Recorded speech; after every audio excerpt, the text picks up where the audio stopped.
मैं सब जानती हूँ सोचकर लोग आजकल नासमझ बने हुए हैं। ढंग की नहीं बल्कि ढोंग की ज़िंदगी जी रहे हैं। मैं सब जानती हूँ सोचकर नासमझ बने बैठे हैं।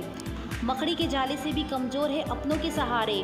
ना जाने क्यों पैरों के लड़खड़ाने पर तो सबकी नज़र रहती है, पर सिर पर चढ़ाकर बोझ कोई नहीं देखता। इसलिए ऐसे लोगों की फिक्र करना छोड़ो, अपनी ज़िंदगी अपने हिसाब से जियो।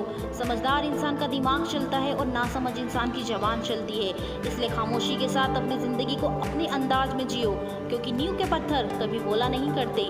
इच्छाओं के पीछे नहीं, लक्ष्य के पीछे भागो, क्योंकि इच्छाएं बड़ी बेवफा होती है, पूरी होते ही बदल जाती है।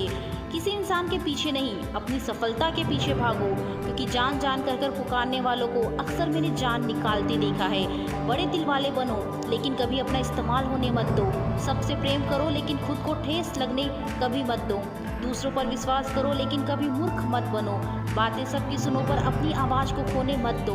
याद रखिए, लोगों को इस बात से फ़र्क नहीं पड़ता कि आप खुश हो या नहीं, लेकिन इस बात से फ़र्क पड़ता है कि आप खुश क्यों हो। माना कि जीवन में रोटी, कपड़ा, मकान ज़रूरी है, जितना हंसी ज़रूरी है उतना रोना भी ज़रूरी है। लेकिन आखिर हंसकर या रोकर दिल तो हल्का होता है।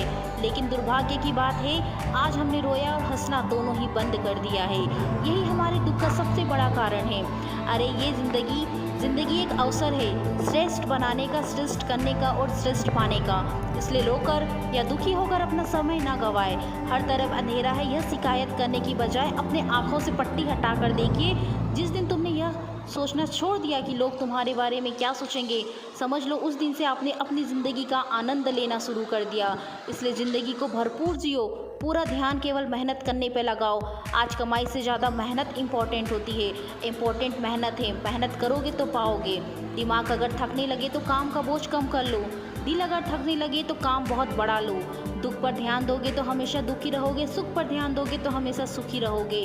क्योंकि आपका मस्तिष्क जिस चीज़ पर ध्यान लगाता है वो आपके जीवन में सक्रिय हो जाता है। भले ही योग ना करे, पर ज़रूरत के समय सहयोग ज़रूर करे। और किसी का बुरा कर रहे हैं तो अपनी बारी का इंतज़ार ज़रूर करें। इस जीवन में सब कुछ हमारे हाथ में है। हर सुख की संभावना हमारे हाथ में है, हर दुख की संभावना हमारे हाथ में है। तो दुख की शिकायत कैसी? हम क्यों भाग्य को दोष देते हैं और दूसरों को दोष देते हैं?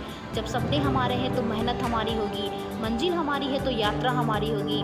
मानव जीवन की यात्रा इतनी सरल नहीं, इसमें दुख है, तकलीफ है, परीक्षाएं हैं और संघर्ष भी है। ऐसे में खुद को मजबूत रखकर अपना लक्ष्य की तरफ बढ़ते जाना ही जीवन जीने की कला होती है। जो अपने लक्ष्य की तरफ सकारात्मक सोच के साथ बढ़ते हैं तो वही अपने लक्ष्य को प्राप्त करते हैं और लगातार आगे बढ़ते हैं।